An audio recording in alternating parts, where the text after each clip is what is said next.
For months and months, there are those Kenyans who have had this theory that former President Uhuru Kenyatta betrayed Raila Odinga, did a long con, and actually secretly supported Ruto for the presidency.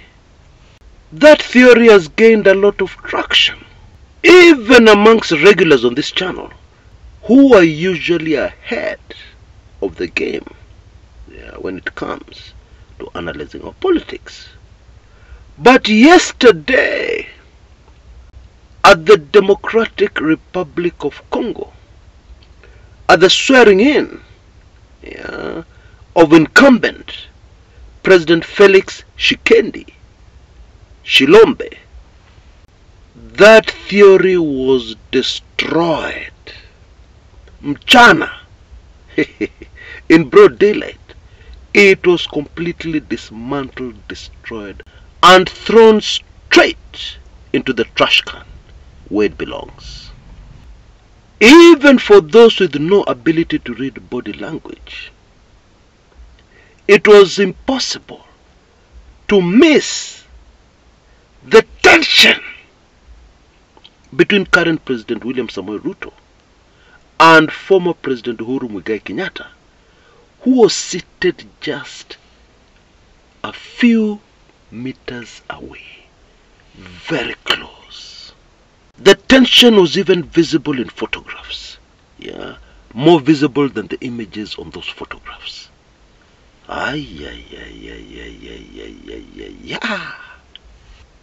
Now, there is something Kenyans missed here, and I believe it is very important.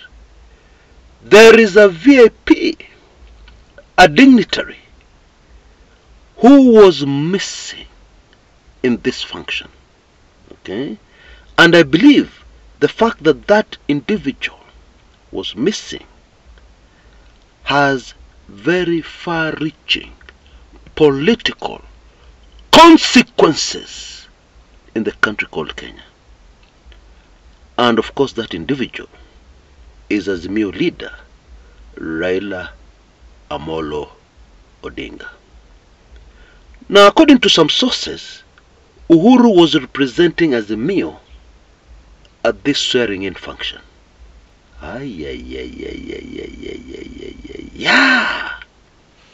And so Kenya, now we are washing our dirty linen at the neighbor's house. Make no mistake about it. Because when this swearing in was going on, there was something else happening in Kisumu. The anniversary, makumbusho we call them in Kenya, of Kenya's very first Vice President, Jaramogi Oginga Odinga, father to Raila. It is a function that Raila would have missed to go to DRC. After all, Jaramogi had many children. It wasn't only Raila. And after all, Raila is not the firstborn. But representing former President Uhuru Kenyatta at this function was former First Lady Margaret Kenyatta. Eish! What is going on here? Now, in my opinion, it is impossible for you to convince me that these major characters in Kenyan politics did not meet and plan what we saw. That is, wewe utaenda DRC, mimi nitabaki nyumbani niende Kisumu, etc., etc. And I will be represented in Kisumu by my dear wife, former First Lady. It is impossible for you to convince me that such a meeting did not take place. Okay? And I need to remind you of something else. Remember that currently Kenya has very serious diplomatic issues with the DRC, okay, and many other countries in the region. What? In fact, all these diplomatic tiffs with our neighbors is unprecedented. And there's something else. President Uhuru Kenyatta arrived at the DRC not on a Rwandese airline, not on KQ. He arrived on a Ugandan Airlines flight. Not only that, accompanying him, representing President Kaguta Yoweri Museveni, was Museveni's Vice President, Jessica Alupo. And let me remind you again, at the moment, Kenya has serious diplomatic issues with Uganda, which has puzzled many, because current President Wiliam Ruto has been very close to Museveni, lakini walikosana. And what was the issue? The government-to-government oil deal. Nakwambia Kenya sihami. What?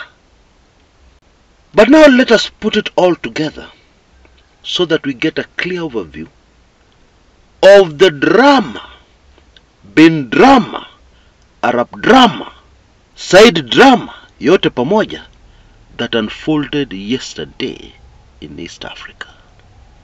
But first, please allow me to introduce you to our sponsors for today's show, and indeed yet another member of this channel.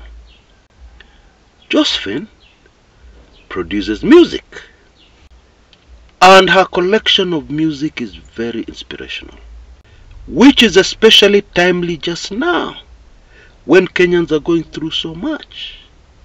And then there's also the fact that she sings a lot about purpose, your God-given purpose, the reason why you were born. You know, as I've always said on this channel, the day you discover why you're here, why you're really here, because you're not here by accident. But unfortunately, since you're born, everybody conspired to send you in the wrong direction, including your own dear parents. Yeah? I want you to be a doctor because I missed being a doctor. You must be a doctor, etc., etc. The day you discover your true purpose, your life can never be the same again. And I didn't read that in a book. I didn't read that anywhere. It unfolded in my own journey in this life. Anyway, I've put links to our music. After we are done here, please find the time to enjoy and take in Josephine's music. Now, in case you're interested in sponsoring one of our videos, it's very easy. You can see details on your screens right now. And we even have an opportunity now, for those with budgetary constraints, to take up the offer of being a co-sponsor. A co-sponsor means that you're sponsoring a video with somebody else. You don't appear alone. You're not acknowledged alone. And only for $61, you can be able to do this. We reach a very unique audience, which many of you have already taken advantage of. You can see all the details on your screens right now. Okay. Now, if you want to be a good political analyst, if you want to be able to analyze the most complex, confusing, perplexing political developments, this is one big secret you can always use. Chain of events. In chemistry, they say chain reaction. That is, you do something which will cause something to happen. And that thing that will happen will cause something else to happen. That is exactly what happens in real life. Because every decision we take leads to an event. And that event has consequences. It is the same in politics. And so if you can simply pinpoint the major events, then it is also very easy to predict where this chain reaction of events is leading. And so, we have to find out what the major first event was that led to many chain reactions, that led to the drama that unfolded at the DRC yesterday, which blew away the minds of Kenyans. But before we do that, let us just go back a little in history so that we see how major some of these seemingly insignificant developments end up being in politics. There are some people with the ability of listening to everybody and then putting it all together and making their own very correct, wise decision. The second president of Kenya, Daniel Toroitich arap Moi, had that ability. And although his very, very first executive order was to release all political prisoners, sending forth the signal that he was going to be a Mr. Nice Guy president, very different from Jomo Kenyatta. Although he was saying the very opposite in public, and that's why we always say on this channel, don't listen to what politicians say. Observe what they do. Because Moi told our parents, our forefathers, and those of us who were kids then, that he was going to follow in the footsteps of Jomo Kenyatta, the first president of Kenya. He was going to follow in the nyayos of Kenyatta.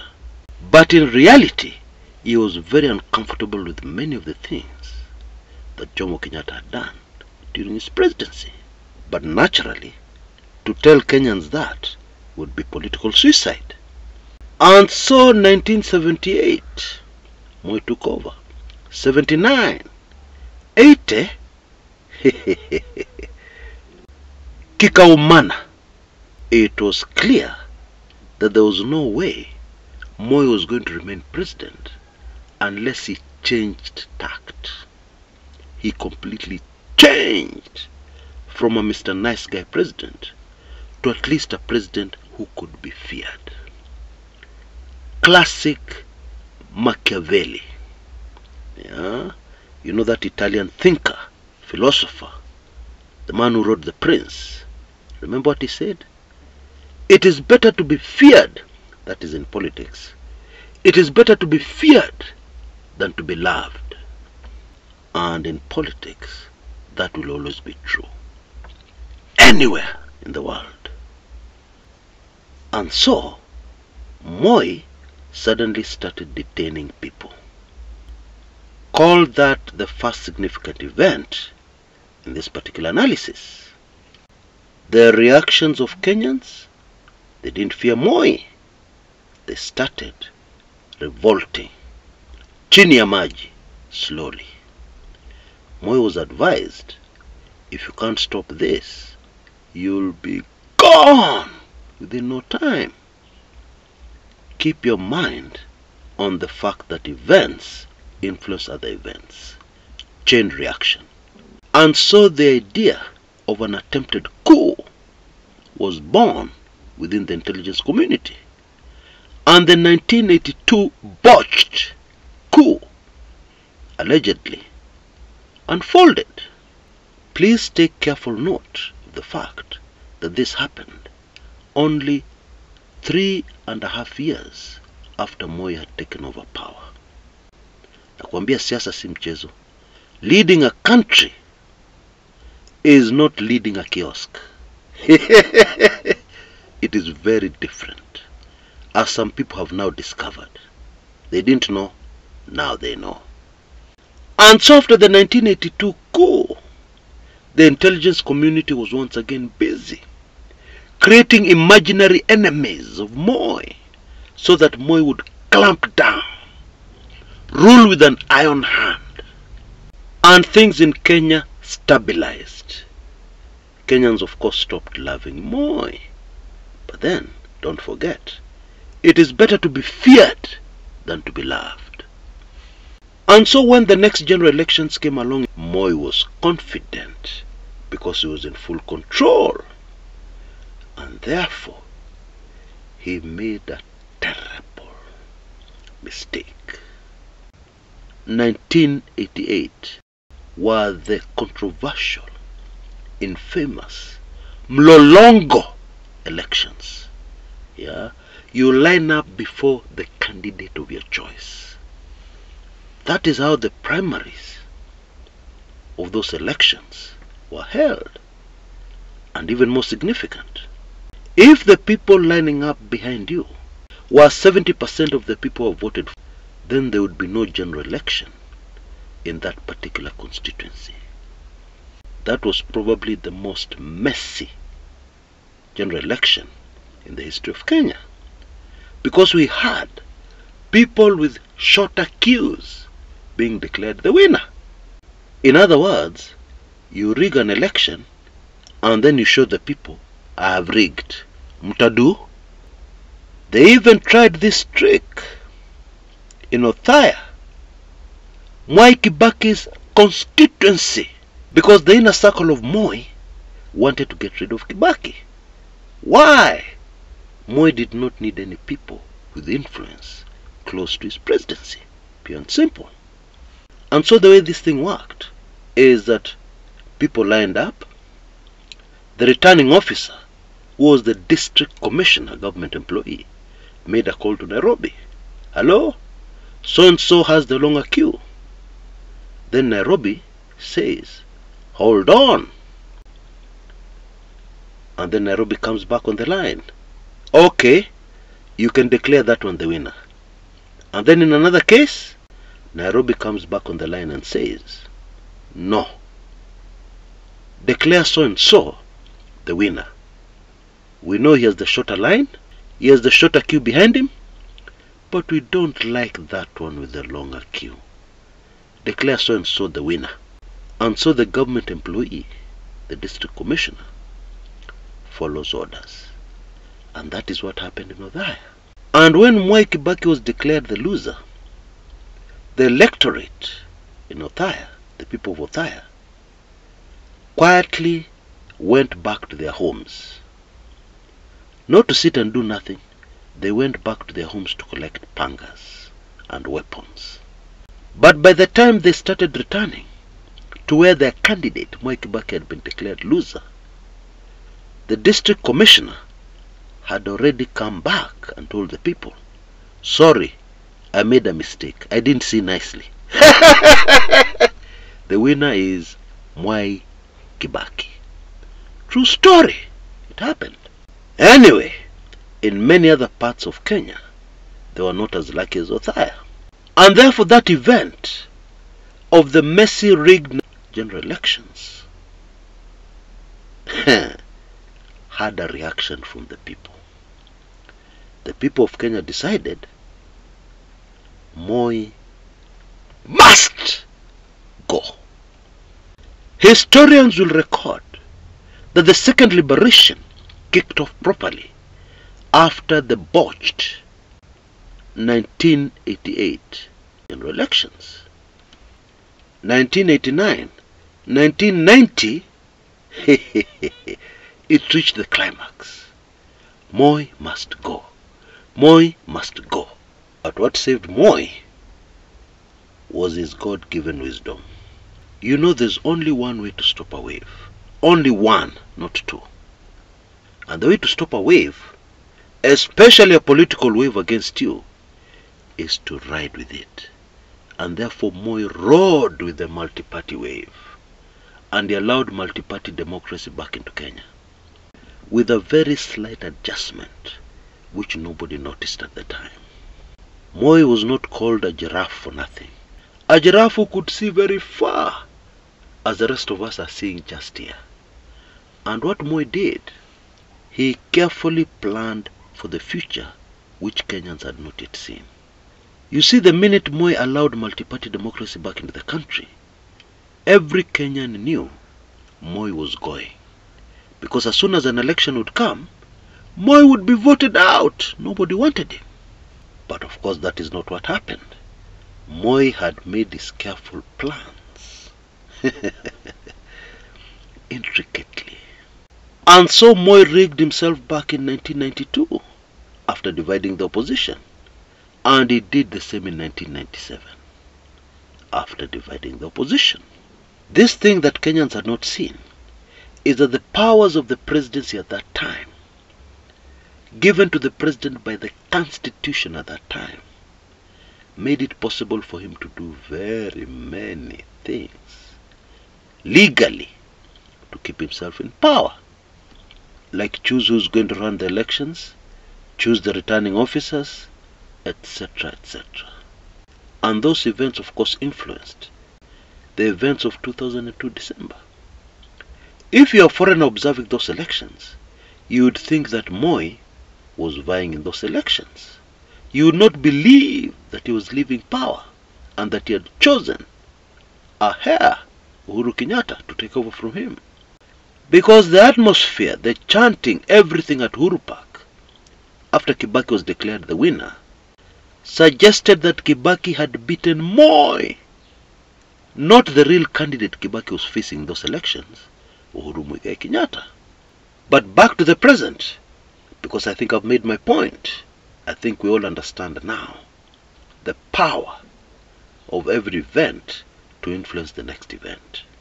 This DRC drama of yesterday started in the year 2015. And without going into the details which are still shrouded in mystery, one thing we know for sure is that the very first event had something to do with, let's put it the Kenyan way, kudharau mdosi wako, insubordination. Because over the years, William Samoei Ruto has told us exactly what he thinks about his former boss, without looking at his own weaknesses, which are major. He focused on the weaknesses of his boss. Drunkard, smokes, maybe even smokes the big cigarette, etc., etc. Ruto told us in clear language, him he doesn't drink, him he doesn't smoke, and according to him, those are huge advantages in running a country. He was much better than his boss. The Kumekucha brand was the very first to tell Kenyans there was a problem between Uhuru and Ruto. At that time, I was still a naive political analyst. I was still learning the trade, and therefore I was shocked at the reaction of Kenyans. I lost many subscribers. People told me, Kumekucha, you're mad. You don't know what you're talking about. Because the elections are just around the corner. And Ruto is still going to be Uhuru's running mate. What are you talking about? Even my closest supporters and my friends told me, Chris, are you sure? I told them, yes, I'm sure. And they looked at me with pity. Huyu mtu, I don't know what has happened to Chris. There's something very wrong with Chris. Meanwhile, Uhuru and Ruto were communicating through proxies. Kwenda umwambie hivi. Kwenda umwambie hiyo itawezekana. Hapana. Kwenda umwambie hiyo nimekubali. Kwenda umwambie, at least let's face the election together. Okay? And after the rigged 2017 presidential elections, and the hue and cry, the reaction from Kenyans, there were two very different views within the executive. The view of the boss, President Uhuru Kenyatta, was to do the right thing. Give up the presidency to the rightful winner. The view of his subordinate, the deputy, was huyu kichwa yake sio mzuri. How? How can he give up the presidency? This man is too weak. He should stand firm. Akae ngumu. We can handle the opposition. We can rule with an iron hand, like Moi. Keep people in check. Kwani iko nini? And we all know what happened. Uhuru went into a handshake with Raila. which caused his subordinate, the deputy, to conclude conclusively his boss was weak. He had made a wrong decision.